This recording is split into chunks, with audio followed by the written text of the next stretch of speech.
Hi friends, welcome to my channel అమ్లు A to Z. ఈరోజు అయితే మా బిగ్ డాడీ ఇంకో కథ చెప్తాడు. అంటే ఆల్రెడీ ఒక కథ అయితే అయిపోయింది, ఇప్పుడు ఇంకో కథనైతే చెప్తాడంట. చూద్దాం మీ కథ ఎంత ఇంట్రెస్ట్ ఉంటుందో. ఒక రాజు ఉంటాడు, ఒక రాజు ఒక బిడ్డ. మధ్యలో ఒక రాజు ఒక బిడ్డ. అయితే రాజు బిడ్డ మ్యారేజ్కి వస్తుంది. అయితే రాజు బిడ్డ వెళ్ళి రాజు సునునికి ఇవ్వాలి అని 4 దిక్కుల ప్రచారం చేస్తారు. తూర్పు, పడమర, ఉత్తరం, దక్షిణం. ఒక్కొక్క ఏరియా నుంచి ఒక్కొక్కరు వస్తారు. తూర్పు నుంచి ఒకడు, పడమర నుంచి ఒకరు, ఉత్తరం నుంచి ఒకరు, దక్షిణం నుంచి ఒకరు వస్తారు. 4 వస్తారు. 4 లైన్ గా నిలబెడతారు రాజు. ఫస్ట్ అడుగుతాడు,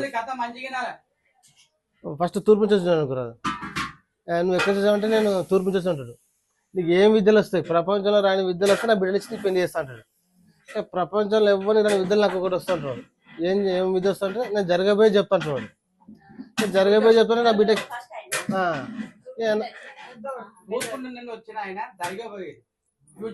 జరగబోయే చెప్తాను.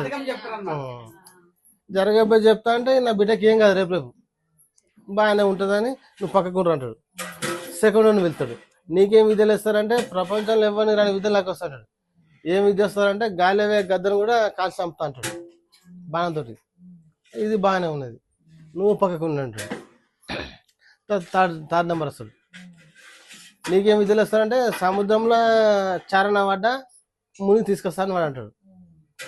సరే ఇది కూడా పర్వాలేదు అని వాని పక్కకు వస్తాడు. లాస్ట్ అని వెళ్తాడు. ఇక లాస్ట్ 4 నీకేం విద్యలు వస్తాయంటే నేను చచ్చిపోయిన లేపుతాను వాడు అంటాడు. అది ఇక నాకు బిడ్డ ఏ ప్రాబ్లం లేదు. సరే అంటాడు. ఫస్ట్ అడుగుతాడు, నాకు నా బిడ్డకి ఇప్పుడు ఏమైతే చెప్పురా అంటే వాడు జ్యోతిష్యం చూసి గద్ద వస్తే నేను బిడ్డను ఎత్తుకపోతుందని చెప్తాడు. గద్ద రాని వస్తే బిడ్డను ఎత్తుకపోతుంది. బిడ్డను ఎత్తుకపోగానే అరే నువ్వు ఇప్పుడు కాలుతా అంటేగా బిడ్డను గద్దను చంపుతాంటిగా చంపని చెప్తున్నాడు. అంత వాడు బాణం తీసి అంత గద్దను చంపుతాడు. ఆ పోరు పోయి సముద్రంలో పడుతుంది. నువ్వు మునిగి తెత్తాంటిగా తిప్పని వాడాడు. ఆ పాటికి ఆ భయానికి ఆ పిల్ల చచ్చిపోతుంది. చెర్లవాడ అనుకుంటాం మనం. చనిపోగానే వాడు ఆ బాడీని తీసుకొచ్చి ఆడ పెడతాడు టేబుల్ ముంగట. నువ్వు చచ్చిపోయిన లేపుతాడు ఇక లాస్ట్. ఇక నువ్వు చనిపోయిన లేపుతాంటే ఇక నువ్వు లాస్ట్ లేపనగానే ఆ మంత్రం ఈ మంత్రం చదివి ఎంత పానం పోస్తాడు. మళ్ళీ పిల్ల యాక్చువల్ చెప్పలేక వచ్చి చెల్ల కూర్చుంటుంది. ఆ 4 ఎవరు పెళ్లి చేసుకోవాలి ఆ పిల్లని చెప్పు.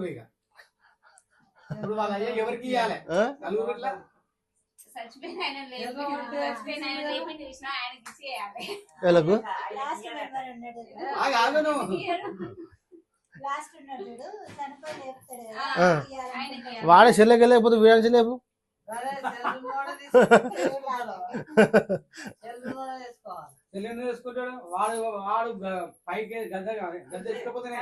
వాడు కలవకపోతే గద్ద తిను అంతే కదా. మరి ఎవరికి ఇవ్వాలి పిల్లలు?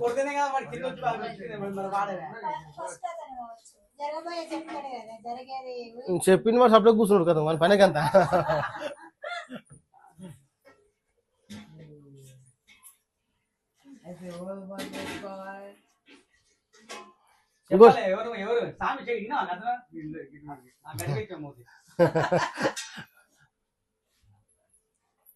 ₹1000 ఎప్పుడైనా చెప్తే ఇప్పుడే ఫోన్ పే చేస్తా.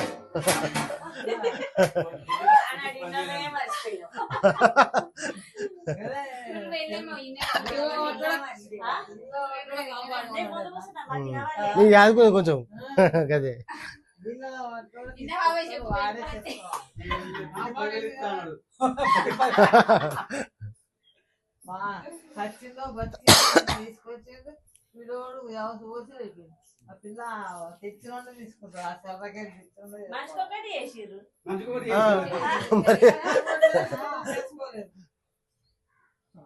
అంటే కంటిన్యూ పెట్టు. ఇంకోటి చెప్తా. ఒక ఊరు ఉంటుంది.